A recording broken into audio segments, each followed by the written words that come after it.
তোর মাথা আজকে আমি ফাটাই ফেলে দেবো। দেখি আজকে টাকার মাথা ফাটাই। জানতে হইতে ফেলতাম তোর একদম মাথা। আবার আসছে। মেলাদিন গাছের গোড়াটা নিরানো হয় না। তোর এত বড় সাহস আমার জমি দখল করিস? একটু খুশিয়ে দিয়ে পানি দিয়ে দিলেই ফল আসবে। তোর মাথা আমি দুই খান করে ফেল দেবো। তুই আমার না জানিয়ে তুই আমার জমি দখল করিস? এই জামিল, জামিল, এত চিল্লাচিল্লি করে ডাকে কিডা? এই বেরিয়ে আয়। তোর এত বড় সাহস, তোর মাথা আমি ফাটাই ফেলে দেবো। ধ্যাত্তারি, আবার কেউ দেখে ফেললো নাকি? না, কেউ বোধহয় দেখিনি। কোথায় রে তুই? বেরিয়ে আয়। এই কিরে, কি হয়েছে? কি হয়েছে? কি হয়েছে তুই বুঝতে পারছিস না? না, বুঝতে পারছি না। ভয়েস কি খুলে বল। রাস্তার মাথার জমিটা আমার ছিল, তুই আমার জমি দখল করেছিস কি জন্য? তোর জমি দখল করেছি মানে? ওই জমি তোর বাপের কাছ থেকে আমি কিনেছি, তাই আমি দখল করেছি। তুই আমার আব্বার কাছ থেকে জমি কিনিসনি, তুই ফাঁকি মেরে নিয়েছিস। তুই আমার জমি দখল নিলি কোন সাহসে? তোর মাথা আজকে আমি ফাটাই ফেলে দেবো। তোর সাহস তো কম না, তুই আমার বাড়ির পরে এসে আমার মাথা ফাটাতে চাস? এই ইকবাল, হ্যাঁ আব্বা, এই মবিজ, কি হয়েছে আব্বা? হ্যাঁ আব্বা, দেখি আজকে আব্বা। টাকার মাথা ফাটাই। আব্বা কি হয়েছে আব্বা? এই ও ধর, আজ আমি ওর মাথা ফাটাই ছাড়বো। আমার বাবার গায়ে হাত দিস। তোর কইলে কত বড় শালা, তো আজকে ধরতে বলে তোর কইলে কত বড়, তোর আজকে ধরতে পারতাম, তো জানতে হইতে ফেলতাম। তোর কত বড় সাহস, তুই বাড়ির পর এসে আমার আব্বার মাথা ফাটাতে আইছিস? তোর একদম মাথা। আবার আসছে তোর কুষ্টি। আরে ভাই, আপনি এভাবে দৌড়দৌড়ি করছেন কেন? হুজুর, ওরা আমার মারছে, ওরা আমার জমি দখল করে এখন আমার মাতৃ তাপড়াচ্ছে। আয় আয়, হ্যাঁ আব্বা চলো, ওই বাড়ি আয়।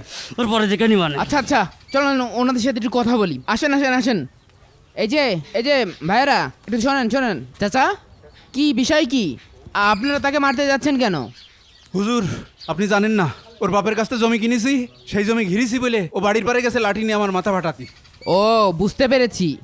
আপনারা সামান্য জায়গা জমি নিয়ে মারামারি করছেন। আচ্ছা, আপনারা কিছু মনে না করলে আমি আপনাদেরকে একটা কথা বলবো। জি হুজুর। কালকে আপনারা দুই পরিবার জমি মীমাংসার জন্য আমার সাথে বসেন। আমি আপনাদের দুজনকে খুশি করে দেব। যদি আপনারা খুশি না হন, আমার জমি আপনাদের দিয়ে দেব। ঠিক আছে হুজুর, ঠিক আছে হুজুর। কালকে আসবো। ঠিক আছে, তাহলে এখন বাসায় যান। ঠিক আছে হুজুর, গেলাম। হায় রে মানুষ, সামান্য মাটি নিয়ে মারামারি করে।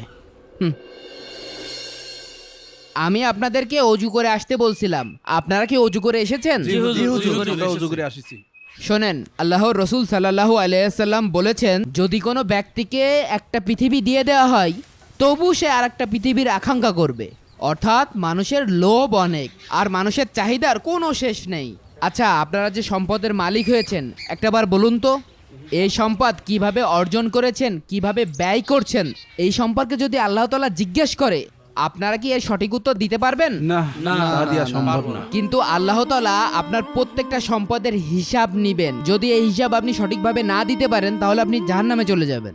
যদি এই হিসাব আপনি সঠিকভাবে না দিতে পারেন, তাহলে আপনি জাহান্নামে চলে যাবেন। অর্থাৎ দুনিয়াতে যে যত গরিব, তার হিসাব তত সহজ, এবং তার জন্য জান্নাতে যাওয়াটাও সহজ হয়ে যায়। যে অধিক সম্পদের মালিক, 10টা 5টা বিল্ডিং এর মালিক, সে এই সম্পদ কোথা থেকে অর্জন করেছে, কোথায় ব্যয় করছে, এর যদি সঠিক হিসাব না দিতে পারে, তাহলে সে কিন্তু ফেঁসে যাবে। হাই আল্লাহ, আমার মাফ করো আল্লাহ, এ তো বড় বিপদের কথা। আমার তো জমি জমার অভাব নেই, আর এত জমি জমা দিয়েই বা কি হবে? একদিন তো কবরেই চলে যেতে হবে। উফ, হুজুর, ওই জমি আমি চাই না। বন্ধুরা, ভিডিওটি শেয়ার করে সবার মাঝে ছড়িয়ে দিন।